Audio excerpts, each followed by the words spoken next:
नमस्कार दोस्तों। First unit में हमारा नेक्स्ट टॉपिक है टाइप्स ऑफ एआई। ये भी इम्पोर्टेंट है, हर एग्जाम में इससे आर्टिफिशियल इंटेलिजेंस सब्जेक्ट में कुछ न कुछ क्वेश्चंस रहते हैं। तो आर्टिफिशियल इंटेलिजेंस जो है ब्रॉडली के टाइप जो है broadly classified into types of AI based on capabilities and types of AI based on functionalities. इस दो कैटेगरी में टाइप्स ऑफ एआई कैटेगराइज है। Types of AI based on capabilities का मतलब होता है कि इस ग्रुप के एआई यह बतलाता है कि वो कितना स्मार्ट है, सिस्टम कितना स्मार्ट है कंपैरिजन टू ह्यूमंस। ओके, वो सारे types of AI based on capabilities होते हैं जो बतलाते हैं कि how smart they are.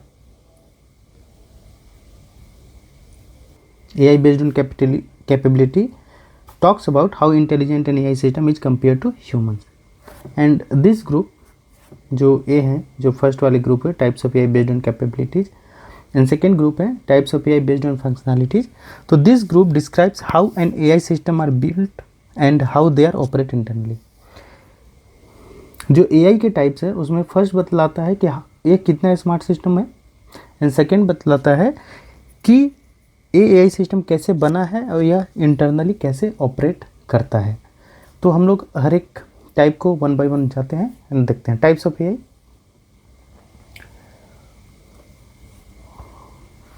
Based on capabilities, हमारा first narrow AI, second general AI, third super AI. इस सभी को हम लोग अभी डिटेल में पढ़ेंगे विथ एग्जांपल।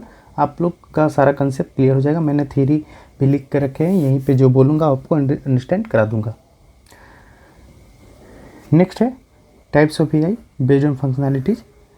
इसमें first reactive machines, limited memory, theory of mind and self aware AI. So अब क्या है कि let's break down the types of artificial intelligence in two simple groups, how smart they are based on capabilities and how they work based on functionalities. तो how smart they are based on capabilities का मतलब हुआ कि this groups talk about how intelligent an AI system is compare to human. Human के compare में ये जो narrow AI, general AI, super AI हैं कितने स्मार्ट हैं उसके बारे में हम लोग पढ़ेंगे। तो उसके बेस्ड पे बेस्ड ऑन कैपेबिलिटीज पे एक कैटेगराइजेशन किया हुआ है। तो नैरो एआई को वीक एआई भी कहा जाता है। This is the most. तो नैरो एआई क्या हुआ कि it's like a really smart tool that can only do one specific job very well, it is not generally smart like a person. इसका मतलब ये हुआ कि इसके अंदर नैरो एआई के अंदर या वीक एआई के अंदर जो भी एआई सिस्टम्स बने हुए हैं उनका काम सिर्फ डेडिकेटेड एक ही वर्क करना है, न कि सारा काम करेंगे। एग्जाम्पल के लिए अगर मान लीजिए आपके पास face recognition artificial intelligence system है, अगर वो फ़ोन में एआई इंटीग्रेटेड फेस अनलॉक का, तो सिर्फ फेस को ही रिकॉग्नाइज करेगा, ना कि आपकी होल बॉडी को अंडरस्टैंड करेगा, राइट। बिकॉज वो सिर्फ डेडिकेटली एक ही चीज़ के लिए बनाया गया है। तो वीक एआई क्या है कि this is the most common type of AI we see today. It's likely a really smart tool that can only do one specific job very well, it is not generally smart like a person. Key characteristic हम लोग इसका पढ़ते हैं। One job wonder, it's build for a single task like recognizing faces और playing a game. Weak AI जो है सिर्फ और सिर्फ एक ही टास्क के लिए बनाया गया है। या तो अगर चेस है, चेस प्लेइंग गेम बनाया तो गेम प्ले करेगा, ना कि आपका वो फेस भी रिकॉग्नाइज करेगा। अगर आपने फेस रिकॉग्नाइजिंग का एआई बनाया हुआ है ये सिस्टम, तो ऐसा नहीं है कि वो गेम प्ले करने लगेगा। तो ये क्या हुआ कि वन जॉब के लिए ही डेडिकेटेड बनाया जाता है। No real understanding, it doesn't actually think और understand like a human, it just follow rules और पैटर्न इट लर्न। जो भी रूल्स इसमें डिफाइन किए गए हैं बस उसी को वो फॉलो करता है, उसके बेस पे वो वर्क करता है एंड आपको आंसर देता है एंड आपको हेल्प करता है। No consequence, it doesn't have feelings और अवेयरनेस। ओके, तो की कैरेक्टरिस्टिक्स थे वीक एआई। एग्जाम्पल के लिए हमने जैसे अभी आपसे बात किया, your phones voice assistant, Siri, Alexa, Google assistant, it can set alarms, play music और answer simple questions, but it cannot write a novel और solve a complex math problem. It was not taught because ये system सिर्फ dedicated one job के लिए ही बनाया गया है। तो जिस टास्क के लिए एआई सिस्टम बनाया है वही टास्क करेगा, उसके अलावा कोई टास्क नहीं करेगा, इसलिए इसको नैरो एआई या वीक एआई कहते हैं। एग्जाम्पल सेकेंड है फेस रिकॉग्निशन। फेस रिकॉग्निशन और fan, it knows if your face but it doesn't know who you are as a person. यह आपके सिर्फ फेस को पहचानता है बिकॉज आपने सिर्फ फेस स्कैन कराया है एंड फेस का ही फेस प्रिंट पे वो आपके फेस को अनलॉक करता है, बट आपके वो पूरा नहीं जानता है कि आप पर्सन क्या हो। ठीक है। स्पैम फिल्टर, तो they just catch junk mail. तो स्पैम फिल्टरिंग एआई सिस्टम क्या है कि उनका काम सिर्फ स्पैम को डिटेक्ट करना है, ना कि वो आपके सारे एआई रिकमेंड कर रहे हैं, एआई मेल रिकमेंडेशन या आपके लिए ऑटोमेटिक एआई राइट कर दे रहे हैं या ग्रामर चेक कर ले रहा है, ऐसा काम नहीं है उसका। उस एआई सिस्टम का सिर्फ काम है स्पैम योर, अगर आपके मेल में स्पैम आता है तो उसको कैटेगराइज करना, अदरवाइज अगर वो स्पैम नहीं है तो इनबॉक्स में डालना। उसी तरीके से AI that play chess, it's amazing at chess but it can't do anything else. अगर आपने चेस प्लेइंग एआई बनाया है तो इसका काम सिर्फ चेस प्ले करना है, या कल जाके पोकर नहीं खेलने लगेगा। वो सिर्फ क्या हुआ कि जो एक ही टास्क के लिए बनाया गया एआई सिस्टम है उसे ही नैरो या वीक एआई कहलाता है।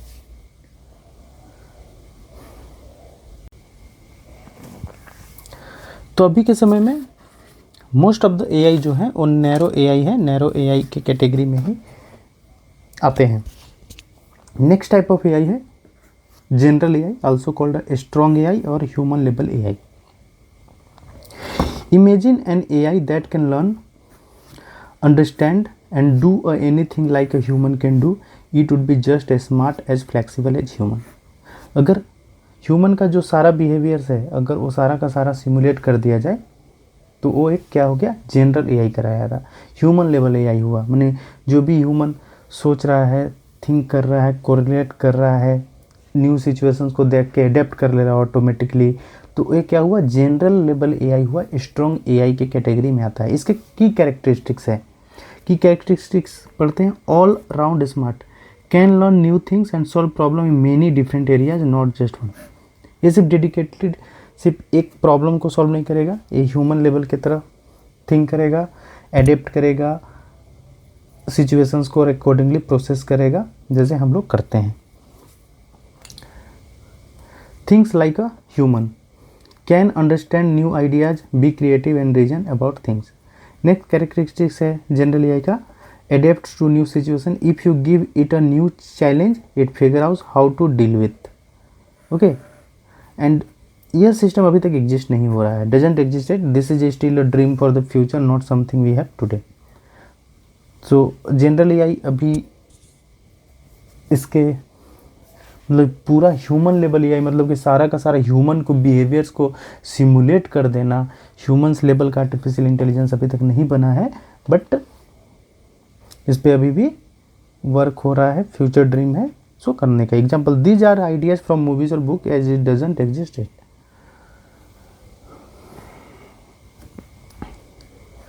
जनरल एआई का आइडिया बुक से मूवी से लेगा पे। A robot that can learn any job like cooking, building houses और बीइंग अ डॉक्टर।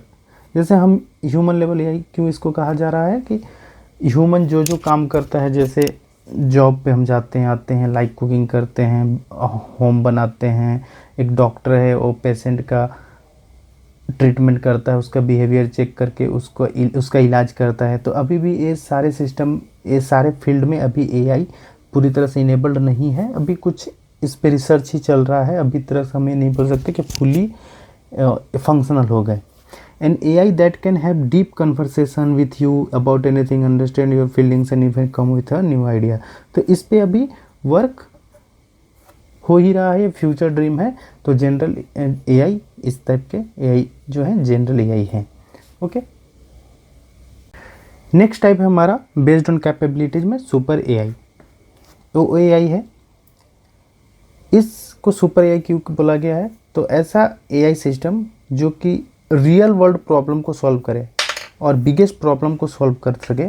जैसे क्लाइमेट चेंज हो रहा है, अचानक से कोई डिजीज आ जाता है, उसका रिसर्च उसके बारे में पता कर सके, उसके बारे में बता सके कि डिजीज़ क्या है। तो सुपर एआई उसके अंदर आता है कि this is an AI that's much smarter than any human in every possible way. It would be able to do things which we can not even imagine. तो सुपर एआई के अंदर बात किया जा रहा है गया है कि सुपर एआई के जो टाइप है बेस्ड ऑन कैपेबिलिटीज़ है कि वैसे एआई सिस्टम जो ह्यूमंस के से भी ज़्यादा स्मार्ट हो। ह्यूमन के सारे बिहेवियर तो कर ही ले, ह्यूमन का जो सारा एक्शंस है, फीलिंग्स एंड इमोशनल अंडरस्टैंडिंग तो कर ही ले, लेकिन ये ना फ्यूचर प्रिडिक्ट कर पाए। जैसे कि वो क्लाइमेट चेंज होगा तो उससे क्या इम्पैक्ट होगा वो बता दे, कुछ न्यू डिजीज आए तो उसके बारे में बता दे कि इसका सॉल्यूशन क्या है। तो इस तरह का एआई को बोलते हैं सुपर एआई। ये एआई अभी तक नहीं, एक साइंस फिक्शन है, थ्योरेटिकल पार्ट है, very far off it is ever happens. मतलब कि ये साइंस फिक्शन टाइप का कंसेप्ट है। एआई आएगा भी नहीं आएगा, this is a challenging. This is an AI that much smarter than any human in every possible way. It would be able to do things which we can not imagine. Key characteristics, way smarter than humans, outperform human in creativity, general knowledge and problem solving. ये AI जो है कि human को हर चीज़ में पीछे छोड़ देंगे, वो है super AI. Can improve itself, might be able to make itself even smarter very very quickly. वो अपने आप को ही बनाते रहेंगे, वो एआई सिस्टम खुद ट्रेंड होंगे, अपने क्रिएट कर देंगे। तो ये सब क्या है, ये साइंस फिक्शन है। जैसे मूवी वगैरह में दिखाया जाता है कि एआई पूरा एआई ने जैसे रोबोट्स, आप मूवी देखे होंगे, उसमें रोबोट ही बहुत सारे रोबोट बना दिया। तो ये क्या है, एक फिक्शंस है कि this is purely a theoretical and very far of if it ever happens. अभी इस पे बहुत रिसर्च है, अभी तो हमें जनरल एआई पे ही जाना है। जनरल एआई के सारे फीचर्स को मतलब जनरल एआई टाइप कैपेबिलिटीज़ के एआई बनाने, अगर वो बन गया तो इसके बाद ही ये सुपर एआई अभी बहुत फार है।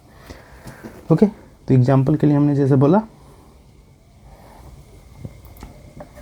an AI that could instantly solve all the world biggest problem like climate change और curing disease। तो ये सारे क्या है, सुपर एआई के कैपेबिलिटीज़ की बात हो रही है। an AI that design new even smarter AI, तो वैसा एआई सिस्टम जो खुद एक नया स्मार्ट सिस्टम बनाता है। जैसे हम ह्यूमंस रिसर्च कर रहे हैं एंड एक अच्छे एआई सिस्टम्स बना रहे हैं जो पीपल के वर्क को ईज कर रहा है, वैसे वो एआई सिस्टम ही नया एआई सिस्टम बना दे।